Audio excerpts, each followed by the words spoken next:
The day my mother erased me. The birthday table. The house was full, but Nia felt alone. Laughter bounced off the walls of the spacious living room in Baltimore, Maryland. Gold balloons floated near the ceiling, spelling 60 in bold numbers. A jazz playlist hummed softly in the background, the kind her father loved, old school, warm, familiar. Nia stood near the dining table, adjusting the sleeves of her navy blue dress. She had chosen it carefully.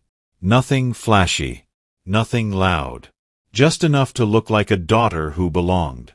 Her father, Caleb Johnson, sat at the head of the table, smiling as relatives took turns raising their glasses. "To 60 years of strength," her uncle said. "To a good man," someone else added.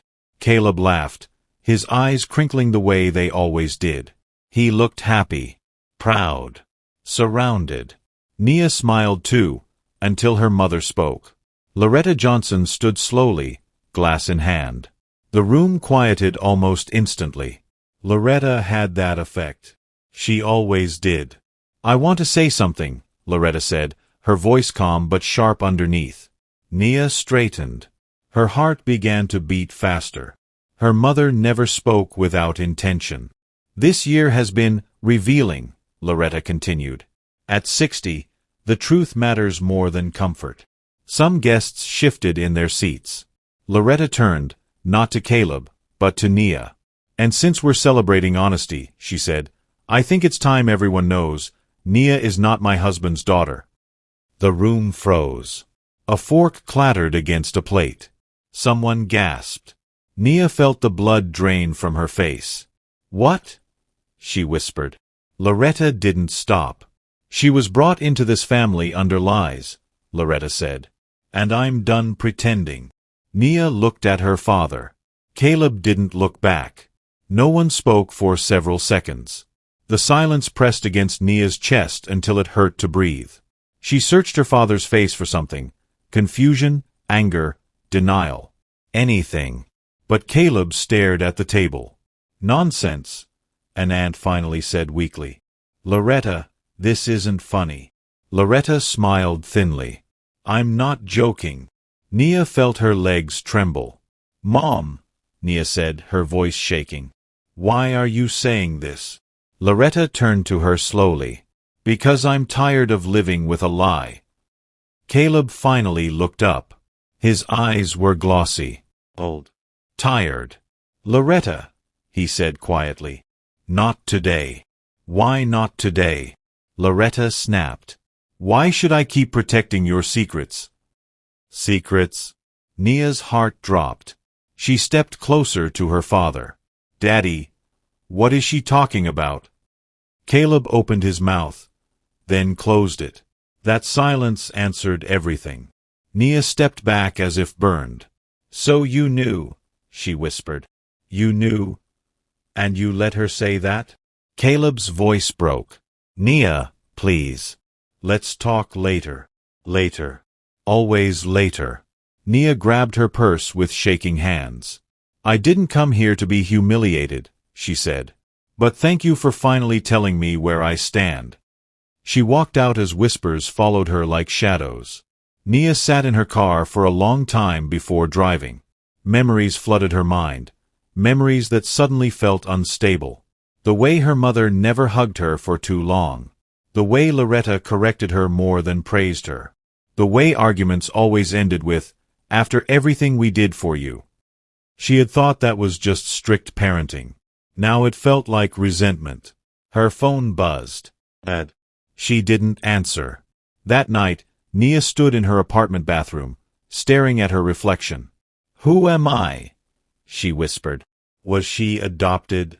An affair baby? A secret shame? Her entire identity felt like it had cracked open. She remembered her childhood birthdays, how Loretta always stayed busy while Caleb made the effort. Had he been overcompensating? Tears slid down her cheeks. "I deserved to know," she said aloud. "I deserved better than this." 2 days later, Nia finally agreed to meet her father. They sat across from each other in a quiet cafe. No music. No balloons. Just truth waiting. "I wanted to tell you," Caleb said softly.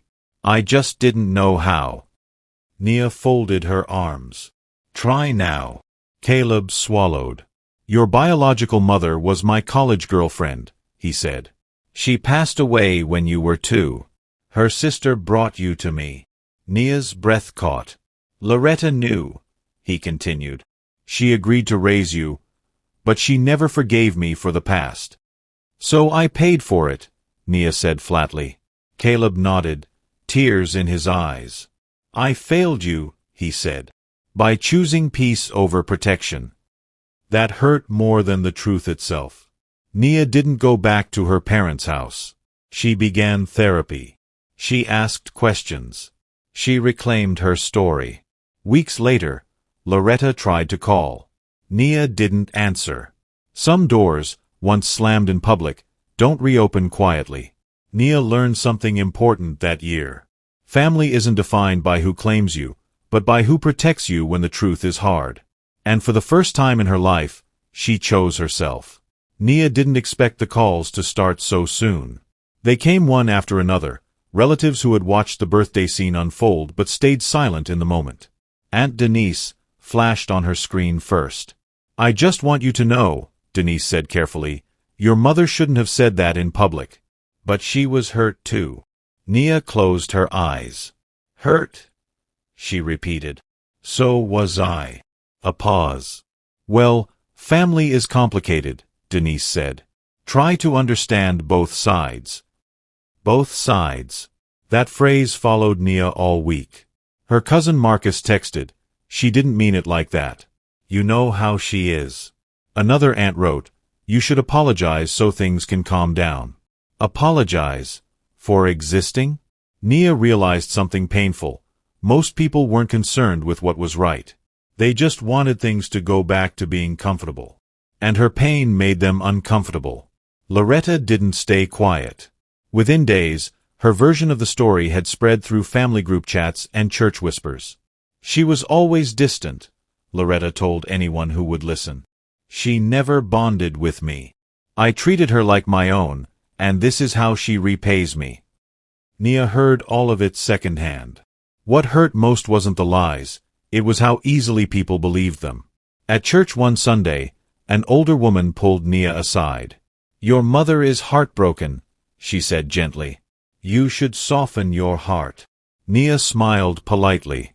My heart didn't harden, she replied. It finally woke up. That night, Nia wrote in her journal. Some people don't want reconciliation. They want silence. With the help of her therapist, Nia decided to search for her biological mother's family. It wasn't revenge. It was grounding. She met Aunt Ruth, her late mother's sister, in a small Atlanta apartment filled with old photos. Ruth placed a picture on the table, a young woman with Nia's eyes and smile.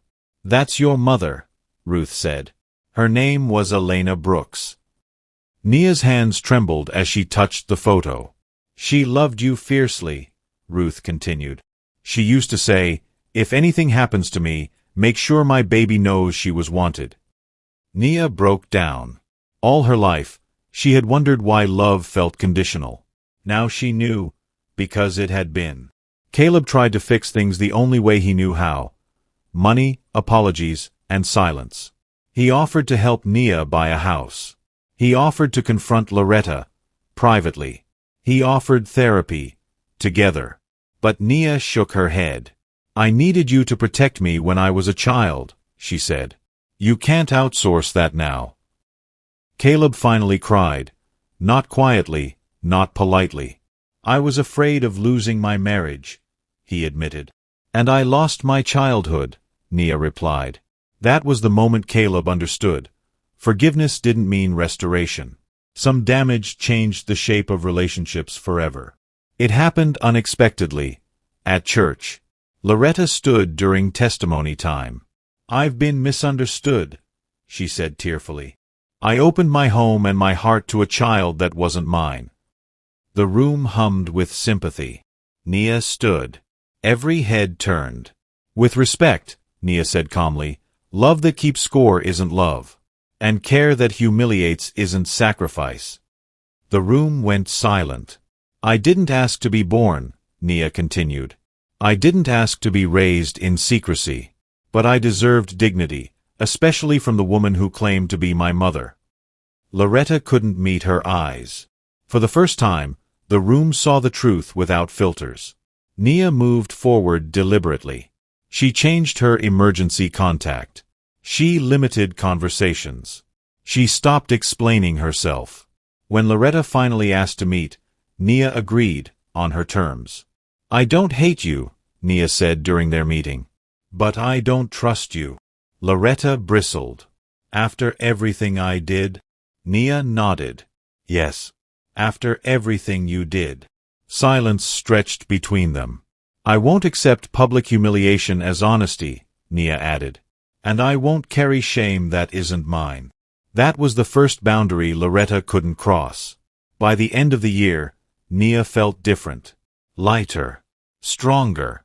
Rooted. She celebrated her birthday quietly, with friends who chose her without conditions. She framed a photo of her biological mother and placed it on her shelf. And when people asked, "Do you still talk to your parents?" she answered honestly, "I talk to the ones who protect my peace." Time did what arguments never could. It revealed patterns. Months passed, and Loretta noticed something unsettling. Nia didn't call, didn't argue, didn't post indirect messages online.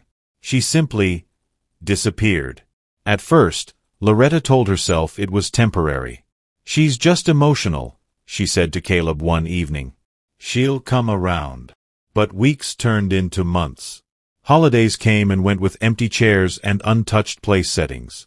That was when Loretta felt it, not guilt, but loss of control. And that scared her more than regret ever had. Caleb couldn't ignore it anymore.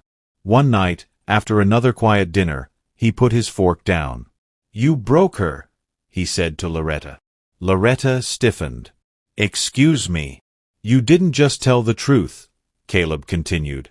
"You punished her publicly. And I let you." Loretta scoffed. "So now this is my fault?" Caleb stood. His voice shook, but it didn't waver. "I chose peace over my child for too long," he said. "And I won't do it again." That was the first night Caleb slept in the guest room. And the first night Loretta realized silence could turn into consequences. Nia didn't rush healing. She let friendships deepen slowly. She built routines that felt safe. She stopped chasing approval. She grew close to Jasmine, a coworker who never asked invasive questions but always showed up. One evening, over takeout and laughter, Jasmine said, "You know, you don't need blood to belong." Nia smiled. "I'm starting to believe that." For the first time, Nia's life felt intentional, not reactive. Loretta's reputation began to shift. Not dramatically. Not publicly. Just quietly. People noticed how Nia stayed away. They noticed Caleb's distance. They noticed Loretta's stories changed depending on the audience. One woman at church finally said, "If your daughter hasn't forgiven you, maybe listen instead of explaining." Loretta went home angry, but alone. And alone is where truth gets loud. Loretta wrote Nia a letter. It was long, emotional, carefully worded, but it centered on Loretta's pain, her sacrifices, her embarrassment. Nia read it once. Then she folded it neatly and placed it in a drawer. Some apologies explain. Others excuse. This one did neither. Nia reunited, not with Loretta, but with Aunt Ruth. They visited Elena's grave together on a quiet morning. "She would be proud of you," Ruth said. Nia placed flowers gently. "I wish she could have protected me," Nia whispered. Ruth squeezed her hand. "She did. Just later than you needed." Nia exhaled. Sometimes healing came from unexpected directions. Caleb showed up, without Loretta. No excuses. No pressure. No requests. "I'm here to listen," he told Nia. And for the first time, he did. When he left, Nia felt something unfamiliar. Not closure, but possibility. On her next birthday, Nia celebrated quietly again. No speeches. No forced smiles. No pretending. Just peace. She stood on her balcony that night, city lights glowing beneath her. She thought about the girl who once needed permission to belong. And she smiled. Because she didn't need it anymore. Loretta lost access, not out of spite, but consequence. Caleb gained humility. Too late, but sincere. And Nia gained herself. Some truths destroy families. Others free people. And Nia learned the most important one of all. Being chosen, by yourself, is the strongest belonging there is.